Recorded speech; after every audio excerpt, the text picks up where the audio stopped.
أعوذ بالله من الشيطان الرجيم. بسم الله الرحمن الرحيم.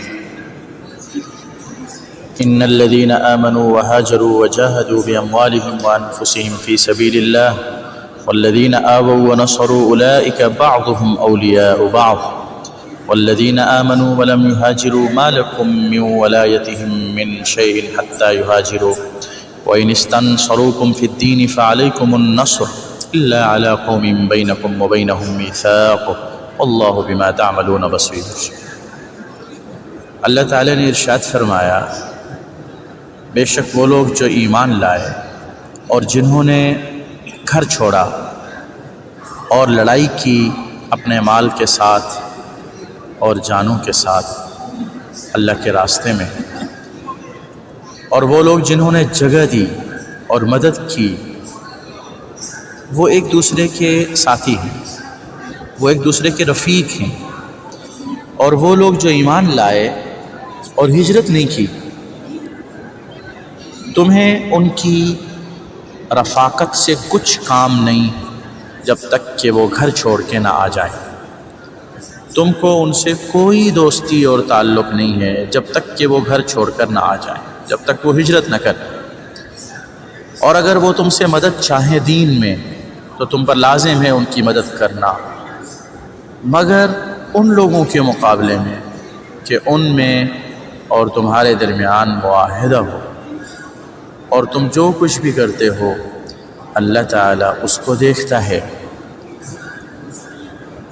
بے شک وہ لوگ جو ایمان لائے اور ایمان لانے کے بعد انہوں نے ہجرت بھی کی، یعنی ہجرت کا حکم چونکہ لازم تھا تو انہوں نے اس حکم کو پورا کیا.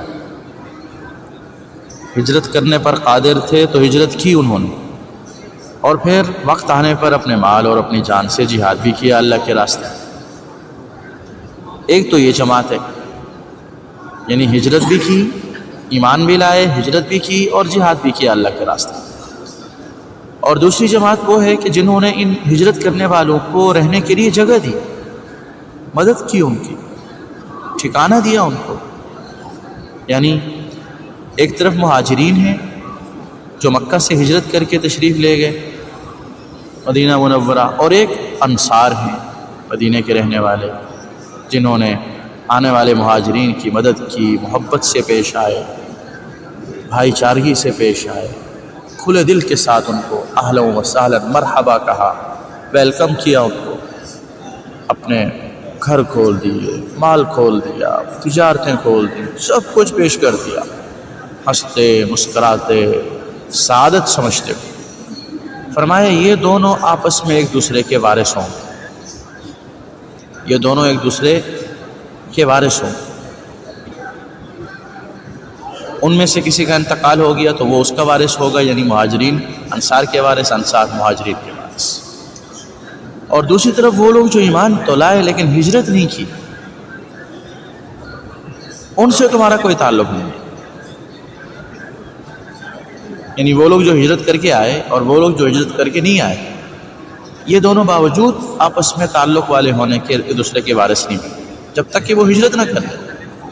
جب ہجرت کر لیں گے پھر وہ وارث بن سکیں گے، ورنہ نہیں بن سکیں. البتہ اگر وہ تمہارے ساتھ دین کے کام میں مدد چاہیں تو تمہارے ذمہ ان کی مدد کرنا لازم ہے. لیکن ایسی قوم کے خلاف تم مدد نہیں کرو گے کہ تمہارا اس قوم کے ساتھ کوئی معاہدہ ہو امن کا، صلح کا. یاد رکھو اللہ تعالیٰ ہر چیز کو اچھے طریقے سے دیکھتا ہے، ہر چیز کو اللہ تعالیٰ اچھے طریقے سے جانتا ہے، تمہارے ایک ایک عمل کو دیکھ رہا ہے، سمجھتا ہے. یہ جو سورہ انفال کی آیت ہے اور اس کے بعد جو آیتیں آ رہی ہیں، اصل میں اس میں ہجرت کے احکام ہیں. آپ صلی اللہ علیہ وسلم نے جب حکم دیا تھا مسلمانوں کو تو یہ حکم من جانب اللہ تھا کہ ہجرت کرو، مکہ چھوڑ دو. تو ایک طرف ہجرت کرنے والے تھے اور ایک طرف وہ لوگ تھے جنہوں نے ہجرت نہیں کی تھی. یوں سمجھیے کہ ایک طبقہ تھا مسلمانوں کا، دوسرا طبقہ تھا کافر کا. پھر مسلمانوں میں دو قسم کے لوگ تھے. ایک وہ تھے جنہوں نے ہجرت کے فرض ہونے پر ہجرت کی، مدینہ آ گئے. اور دوسرے وہ تھے جنہوں نے ہجرت نہیں کی، یا تو ان کا کوئی عذر تھا یا کسی اور وجہ سے مکہ میں رہ گئے تھے، تو آپس میں رشتہ داری تو تھی، ان کی قرابت تو تھی، آپس میں ایک دوسرے سے تعلق تو تھا ان کا، لیکن اللہ نے فرمایا جنہوں نے ہجرت کی ہے وہ وارث نہیں بنیں گے ان کے جنہوں نے ہجرت نہیں کی ہے۔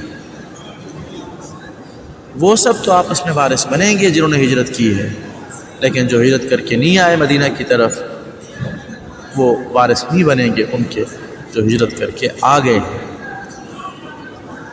اور اللہ تعالیٰ نے پھر ان انصار صحابہ سے متعلق بھی، مدینہ کے لوگوں سے متعلق بھی قانون بیان فرمایا۔ وراثت کے احکام نازل ہونے سے پہلے یہ تھا کہ مہاجرین انصار آپس میں ایک دوسرے کے وارث بھی ہوں، وہ ان کے وارث ہوں گے، وہ ان کے وارث ہوں گے۔ پھر اللہ تعالیٰ نے بعد میں وراثت کے احکام جاری فرما دیے، الگ سے ضابطے آ گئے، اس کو اللہ تعالیٰ نے بیان فرما دیا۔